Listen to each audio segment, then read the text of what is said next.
à la rentrée 2022, on avait un certain nombre de membres, de jeunes qui fréquentaient le Media Lab et qui nous disaient qu'ils avaient envie de s'engager dans des projets d'un peu plus long terme. Parce qu'à cette époque, on proposait que des ateliers juste sur des après-midi de formation en fait. On avait vraiment envie d'expérimenter le stop motion. On se disait que c'était quelque chose qui pouvait plaire à la fois aux enfants, aux plus jeunes, mais aussi aux adultes. Et donc c'est là qu'est née l'idée de faire un projet un peu de long terme d'animation.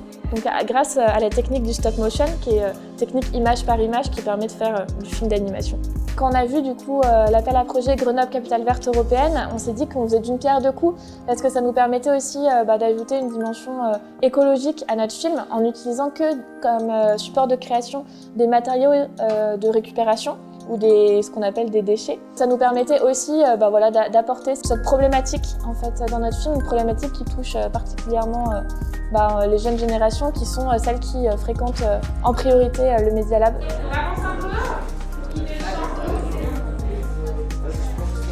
Alors le projet, on l'a vraiment construit pour qu'il soit le plus participatif possible parce qu'on avait envie qu'il mobilise des habitants d'âges différents et puis des structures aussi vraiment du quartier pour valoriser un peu tous les talents qu'il peut y avoir ici dans le quartier de la Villeneuve.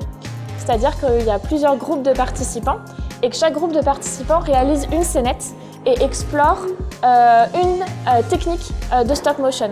Donc on a par exemple la technique du 3D, la technique du 2D, la technique du papier découpé, la technique du théâtre d'ombre. Et donc voilà, à chaque fois il y a une petite scénette entre deux personnages et donc chaque groupe va pouvoir réaliser sa petite scène. On s'inspire pour l'histoire d'un conte qui existe qui s'appelle L'incroyable histoire de l'orchestre recyclé. Ça s'inspire du coup de cette histoire au Paraguay où il y avait des enfants qui vivaient dans un bidonville. Et il y a un éducateur qui est venu et qui leur a proposé, du coup, grâce aux déchets qu'ils trouvaient par terre, de fabriquer des instruments de musique. Et du coup, petit à petit, ils ont construit un orchestre, et un orchestre, du coup, qui se produit partout dans le monde et qui a une grande réputation.